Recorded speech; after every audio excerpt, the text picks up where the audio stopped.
I was looking at Deepak Fertilizer. Thank you, आप question मुझसे ही पूछ लिए। 248 फिलहाल चल रहा है और एग्जैक्टली इसने 4 दिन के रेस्ट के बाद अपने 20 डेज मूविंग एवरेज पर रेस्ट लिया है। 248 है, मुझे लग रहा है इंट्राडे में भी अगर आप देखें 249 जैसे ही क्रॉस होगा, it has potential to move up to 254 258 के टारगेट्स के लिए ये मूव करेगा। और अगर 1 या 2 दिन का पोजिशनल थोड़ा सा नजरिया रखें तो मुझे लगता है ये अब दोबारा अपने हाइस को चेज करने जाएगा, दैट इज 275 के लेवल्स के लिए। इंट्राडे पर्सपेक्टिव से जो आप स्टॉप लॉस मेंटेन करेंगे that should be 244 right now, where थोड़ा सा पोजिशनल अगर नजरिया रख रहे हैं तो आप स्टॉप लॉस मेंटेन कीजिए 233 का और 275 तक के टारगेट्स के लिए इसे लेकर जाए। दीपक फर्टिलाइजर्स आपकी स्क्रीन पे 249.20 डे हाई की डिरेक्टरी में आके ट्रेड करता हुआ एग्रेसिव स्टॉक है, याद रखिएगा। मीनवाइल आप नेस्ले को लेके आइए। नेस्ले अब थोड़ा सा शिफ्ट करते हैं, चेंज गियर। फार्मा से हम गए केमिकल्स पे, केमिकल्स अगर आप देखें फर्टिलाइजर्स पे, और शुगर को भी हमने अगर आप देखें बीच में टच किया। डाबर डे हाई की डिरेक्टरी में है। नेस्ले को देखिए, ये आज एग्जैक्टली 100 और 200 डे के बीच में ट्रेड कर रहा है। मैरिको को लेके आइए। मैरिको क्या कर रहा है इस वक्त? मैरिको करीब 424 पे, ये भी ऑलमोस्ट डे हाई की ट्रेजेक्ट्री में है, चार्टिकली इस दौर के हाई पर है।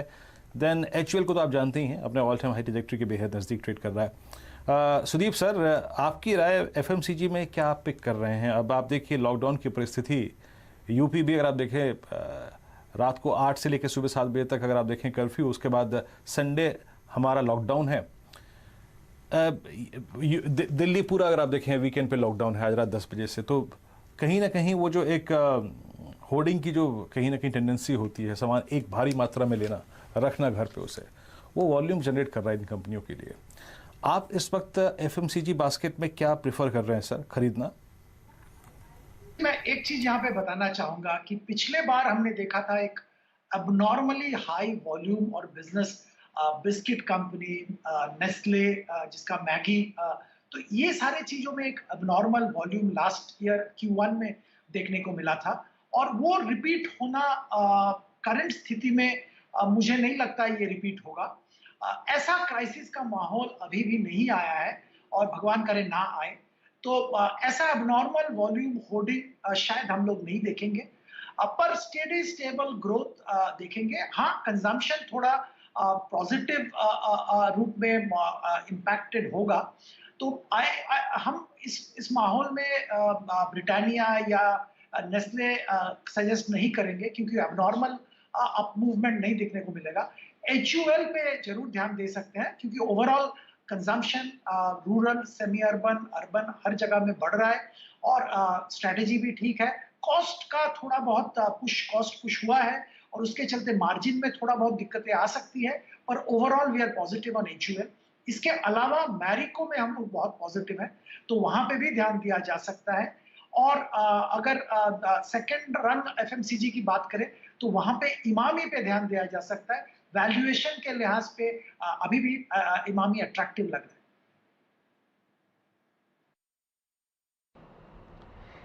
चलिए, ये रणनीति आपको आती हुई दिख रही है। हमारे मित्र श्री सुदीप बंदोपाध्याय साहब से जुड़ते हैं मानस जायसवाल साहब से। मानस जी, आपका स्वागत है, और आपके लिए एक बहुत हाई बीटा काउंटर प्रस्तुत करता हूं। JSW एनर्जी, ये आपको 102-103 रुपये के आसपास ट्रेड करता हुआ दिख रहा है, और पिछले 2-3 घंटे से यहाँ पर मूवमेंट वॉल्यूम की तरफ आपको बढ़ता हुआ दिख रहा है। यहाँ पर अगस्त 2018 के हाईएस्ट लेवल्स आपके पास हैं। चार्ट पर एनालाइज कीजिए, और फिर सुदीप जी आपको रणनीति सेट करते हुए दिखेंगे फंडामेंटली JSW एनर्जी पर। बहुत ही बढ़िया प्राइस एक्शन आपके लिए मानस जी। देखिए शैल जी, सुबह 10 बजे के आसपास भी आपसे JSW स्टील एनर्जी के बारे में बात हुई थी, जब इसका भाव 98.50 के आसपास चल रहा था, और तभी मैंने बोला था कि अब टारगेट आपको 101, 102 के नहीं सेट करने हैं, 107 रुपए के टारगेट सेट करने हैं। तो वो टारगेट मैं अभी भी मेंटेन करता हूं। स्टॉप लॉस जरूर ऊपर रिवाइज करेंगे मेरे हिसाब से। अब आपको स्टॉप लॉस रिवाइज करके 99 रुपीज कर देना चाहिए, और टारगेट 107, 108 के रख रहे हैं, जो मैं उम्मीद करता हूँ आने वाले 1 से 2 दिनों में JSW एनर्जी टेस्ट करेगा। के सामने JSW एनर्जी फिलहाल स्क्रीन पर चलता हुआ। सुदीप जी, कुछ रणनीति आप इधर पावर स्पेस पर सेट करेंगे? आज ज़्यादातर पावर काउंटर्स बहुत ज़बरदस्त तेज़ी में हैं, चाहे अदानी पावर हो JSW एनर्जी हो, टाटा पावर में आप बहुत बढ़िया मूवमेंट देख रहे हैं। छोटे मंझले स्टॉक्स सब हरे निशान में। JSW एनर्जी पर आपकी राय? देखिए विशाल जी, पहले मैं पावर सेक्टर का आपका सवाल का जवाब देना चाहूंगा।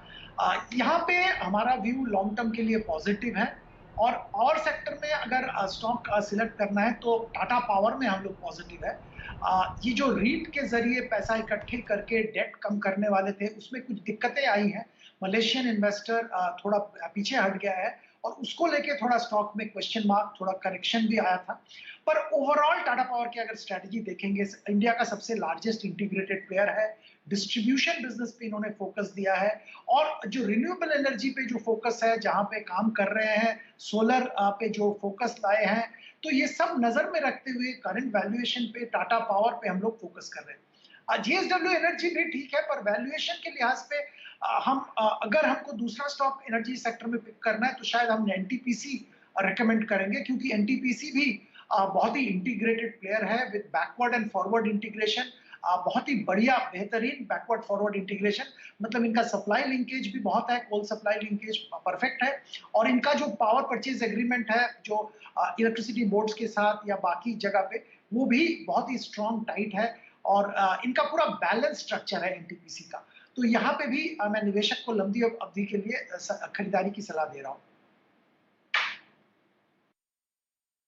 ओके आप निवेशकों को यहाँ पे लंबी समय अवधि के लिए खरीदारी की राय दे रहे हैं।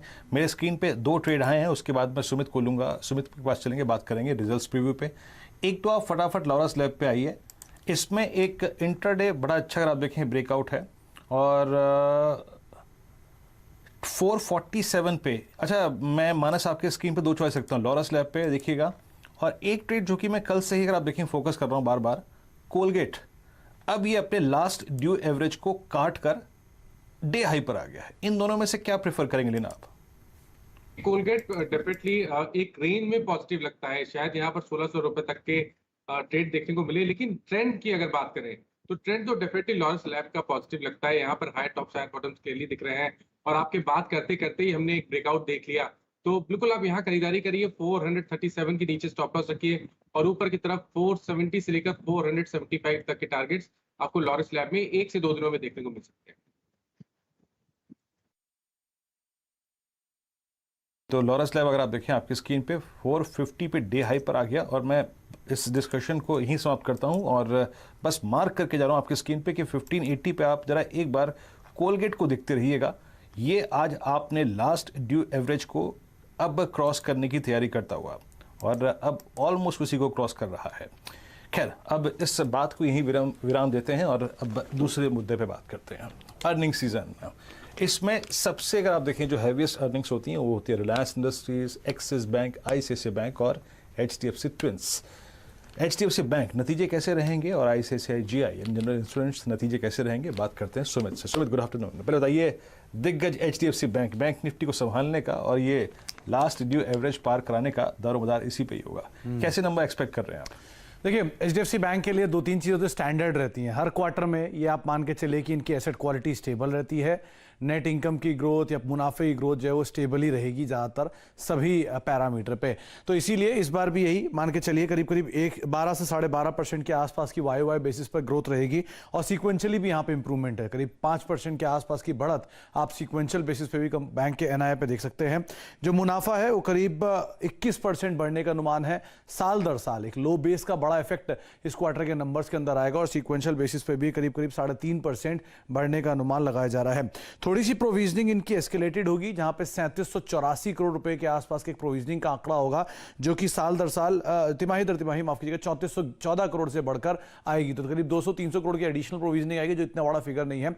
लेकिन हाँ, इनके एसेट क्वालिटी फ्रंट पे एक स्टेबल नंबर इस क्वार्टर में आते हुए दिखाई पड़ेंगे। 2-3 चीजें बहुत इंपॉर्टेंट है कंपनी की, जो लोन ग्रोथ रहती है, डिपॉजिट ग्रोथ रहती है, उसको लेकर किस तरह के आंकड़े बैंक एक्सपेक्ट करके चल रहा है, और साथ ही साथ आने वाले समय में इनकी कमेंट्री क्या है अगले क्वार्टर्स को लेकर। ये कुछ और ऐसी चीज हैं जिनके ऊपर बाजार कीनली वॉच करेगा, क्योंकि अब यहीं से ही नंबर्स की शुरुआत होगी बैंकिंग की। तो अब किस तरह का आउटलुक देते हैं इस पूरे स्पेस को लेकर, और बेल वेदर की तरफ से क्या आउटलुक आता है, उसको बाजार कीनली वॉच करेगा।